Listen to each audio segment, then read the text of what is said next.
Party ने दिल्ली में पूर्ण राज्य का दर्जा स्थापित करने के लिए किया।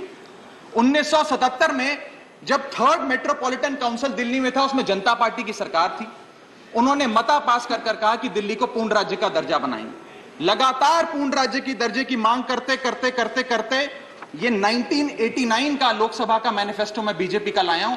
1989 के मैनिफेस्टो में पेज नंबर 361 पे पॉइंट नंबर 10 पे ये कहते हैं, ग्रांट स्टेटहुड टू यूटी और दिल्ली। यानी कि 1989 से लेकर लगातार ये लोग दिल्ली को पूर्ण राज्य का दर्जा दिलाने की मांग करते रहे। यहां तक कि जब 1991 में कांग्रेस की सरकार ने दिल्ली में विधानसभा का गठन किया, उससे भी ना पर्याप्त मानते हुए लाल कृष्ण आडवाणी जी, मदन लाल खुराना जी सबने बयान दर्ज कराए कि यह भी दिल्ली के साथ न्याय नहीं है, दिल्ली को पूर्ण राज्य का दर्जा मिलना चाहिए और हम इसके लिए आंदोलन चलाएंगे। और लगातार इन लोगों ने संघर्ष किया, आंदोलन किया। सर 1998, 1999 में फिर अपने मैनिफेस्टो में बीजेपी ने, ये 1999 का मैनिफेस्टो है, ये जारी कर कहा कि हम दिल्ली को पूर्ण राज्य का दर्जा देंगे। Page number 132 point number 31, we will give full statehood to Delhi. Sir इन लोगों ने बड़ा आंदोलन चलाया, संघर्ष किया, सड़कों पे लाठियां खाई, न जाने क्या क्या किया दिल्ली को पूर्ण राज्य का दर्जा दिलाने के लिए। और अंततः वो दिन आया जिस दिन वाजपेयी सरकार और वाजपेयी सरकार के उप प्रधानमंत्री आदरणीय लाल कृष्ण आडवाणी जी इस सदन के भीतर एक बिल लाए, द कॉन्स्टिट्यूशनल अमेंडमेंट बिल 2003, जो दिल्ली को पूर्ण राज्य का दर्जा देता है। यह बिल आडवाणी जी इस सदन के भीतर लाए और कहा कि दिल्ली को अधिकार देने की जरूरत है, दिल्ली को पूर्ण राज्य का दर्जा भाजपा दिलाएगी। यहां भी बात खत्म नहीं होती सर। इसके बाद 2013 के अपने मैनिफेस्टो में बीजेपी ने कहा हम पूर्ण राज्य का दर्जा देंगे। इनकी जून 2013 में नेशनल एग्जीक्यूटिव की मीटिंग हुई, उसमें मता पास कर कहा हम दिल्ली को पूर्ण राज्य का दर्जा देंगे। यहां तक कि इनके सांसद डॉक्टर हर्षवर्धन ने बयान दिया कि जब आदरणीय नरेंद्र मोदी जी देश के प्रधानमंत्री बनेंगे, हम दिल्ली को पूर्ण राज्य का दर्जा देंगे। ये इन सब ने सर लगातार बातें कही और दिल्ली को पूर्ण राज्य का दर्जा दिलाने की मांग लगातार भारतीय जनता पार्टी दिल्ली वालों के सामने रखती रही। सर ये बिल सिर्फ संविधान का और लोकतंत्र का अपमान नहीं है, यह बिल लाल कृष्ण आडवाणी जी का, अटल बिहारी वाजपेयी जी का, मदन लाल खुराना जी का, सुषमा स्वराज जी का, अरुण जेटली जी का, सबका अपमान करने का और उनके 40 साल के संघर्ष को मिट्टी में मिलाने का काम करता है। सर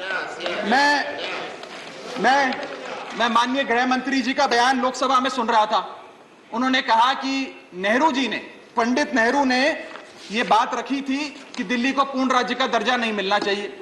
मैं माननीय गृह मंत्री जी से कहना चाहता हूं, नेहरूवादी मत बनिए, आडवाणीवादी बनिए, वाजपेयीवादी बनिए और दिल्ली को पूर्ण राज्य का दर्जा देने का आज आपके पास ऐतिहासिक मौका है। दिल्ली को पूर्ण राज्य का दर्जा दीजिए। सर इस बिल को लाने का असल कारण क्या है, यह बिल क्यों लाया गया है? पिछले 25 साल में दिल्ली में 6 बार विधानसभा के चुनाव हुए। 6 के 6 चुनाव भारतीय जनता पार्टी बुरी तरीके से हारी। यहां तक कि 2015 और 20 में आजाद भारत के इतिहास की सबसे बड़े जनादेश की सरकार अरविंद केजरीवाल ने दिल्ली में बनाई। क्योंकि ये पिछले 25 साल चुनाव नहीं जीत पाए और अरविंद केजरीवाल और आम आदमी पार्टी के आने के बाद ये जानते हैं कि अगले 25 साल भी ये लोग चुनाव नहीं जीत पाएंगे, तो सरकार को नष्ट करने का काम कर रहे हैं। क्या ना रहेगी सरकार और ना रहेगा चुनावों का महत्व, ना रहेगा बांस, ना बजेगी बांसुरी। लेकिन मैं आज इस मन से भाजपा से अनुरोध करूंगा कि कम से कम लाल कृष्ण आडवाणी जी को न्याय दीजिए, कम से कम उनकी इच्छा पूरी करिए, दिल्ली को पूर्ण राज्य का दर्जा दीजिए। सर मेरा दूसरा भाग कि कैसे यह बिल एक संवैधानिक पाप है। सर पहली चीज, ये abuse of ordinance making powers है, आर्टिकल 123 जो संविधान का देता है। संविधान ये कहता है, और वाईवी चंद्रचूड़ साहब का AK Roy versus union of India एक बड़ा महत्वपूर्ण लैंडमार्क जजमेंट है, जिसने कहा कि ऑर्डिनेंसेस सिर्फ आपातकालीन और विषम परिस्थितियों में लाए जाएंगे। ऐसी कौन सी आपातकालीन और विषम परिस्थितियां आ गई कि आपको सुप्रीम कोर्ट के फैसले को 8 दिन के भीतर बदलना पड़ गया?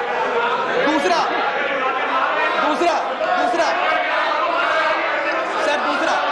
सर देखिए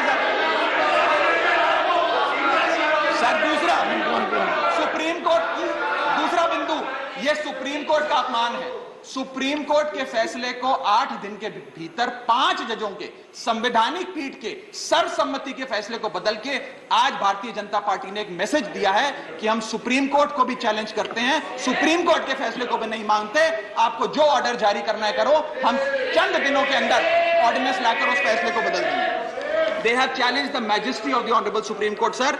और मैं आपको ये कहना चाहता हूं कि आजकल जो ऑर्डिनेंस लाने की जो एक फेटिश इस सरकार ने देखी, चाहे वो लैंड एक्विजिशन बिल हो, चाहे वो फार्म बिल हो, चाहे ईडी के डायरेक्टर का एक्सटेंशन हो, जो ये सारी चीजें ऑर्डिनेंसेस के माध्यम से इन्होंने करी थी, इस बिल का हश्र भी वही होगा जो सारे पुराने बिलों का हुआ था। सर, थर्ड बिंदु कि कैसे ये बिल संघीय ढांचे को एरोड करता है। हमारा भारत का संविधान और सुप्रीम कोर्ट का 2023 का 2018 का संवैधानिक पीठ का फैसला कहता है कि दिल्ली के पास एक यूनिक फेडरल आइडेंटिटी है, यूनिक कॉन्स्टिट्यूशनल आइडेंटिटी है, और भारत का संविधान जो हमें संघीय ढांचा देता है, जो शक्तियां देता है, उन शक्तियों को एनक्रोच करने का काम यह सरकार करती है, हमसे अफसरशाही और तमाम शक्तियां छीनकर। मैं आपको सुप्रीम कोर्ट का वो एक वाक्य पढ़ के सुनाना चाहूंगा। The majority in the 2018 constitutional जज bench held that while the NCT of Delhi could not be accorded with the status of a state, the concept of federalism is applicable to Delhi. हम पूर्ण राज्य नहीं है, लेकिन फिर भी राज्य का दर्जा एक संघीय ढांचे के परिप्रेक्ष्य में दिल्ली को मिलता है। उसके बाद सर, इन लोगों ने तो कमाल ही कर दिया। आज बिना संवैधानिक संशोधन लाए संविधान को बदल दिया, मात्र एक एक्ट ऑफ पार्लियामेंट से, जो आज तक शायद भारत के इतिहास में कभी नहीं हुआ।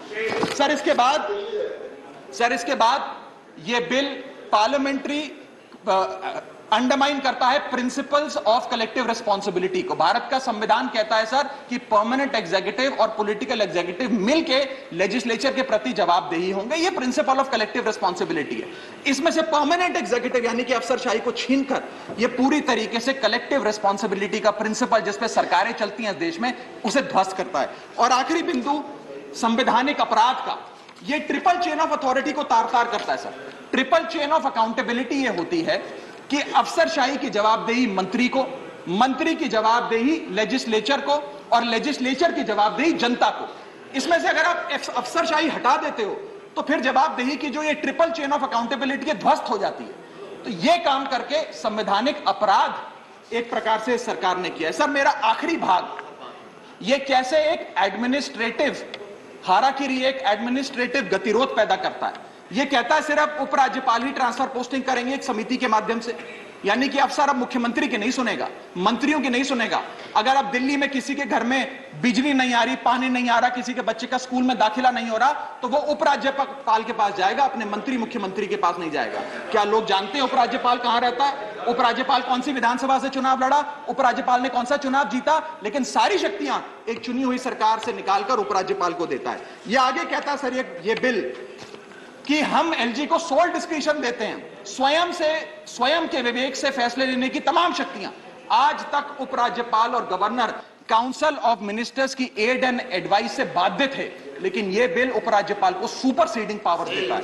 आगे सर, यह बिल जितने भी ब्यूरोक्रेट्स हैं उन्हें एक जुडिशियल अथॉरिटी बना देता है। यह कहता है अफसरशाही तय करेगी कि मंत्री का फैसला सही है कि मंत्री का फैसला गलत है, और अगर अफसर को मंत्री का कोई फैसला पसंद नहीं आया तो अफसर मंत्री का फैसला लागू करने से मना कर सकते हैं। और सर, यह बिल अथॉरिटी, कमीशंस और कॉरपोरेशंस बनाने की, तमाम गठन करने की, नियुक्ति करने की शक्तियां सारी की सारी केंद्र सरकार को दे देता है, यानी कि सरकार की चाबी एक प्रकार से केंद्र सरकार को हाथ में पकड़ा देता है। सर, माननीय गृह मंत्री जी ने कहा था कि आम आदमी पार्टी एक सुपारी सी जितनी पार्टी है, एक सुपारी जितनी छोटी सी पार्टी है। सर, ये वो सुपारी जितनी पार्टी है जो आजाद भारत के इतिहास का फास्टेस्ट ग्रोइंग पॉलिटिकल स्टार्टअप कहलाती है। ये वो सुपारी जितनी पार्टी है जिसने 3 बार भाजपा को दिल्ली में हराया और 2 बार 2015 और 20 में आजाद भारत के इतिहास की सबसे बड़े जनादेश की सरकार बनाई। ये वो सुपारी जितनी पार्टी है जिसने पंजाब में भाजपा को लगभग शून्य पर लाकर खड़ा कर दिया।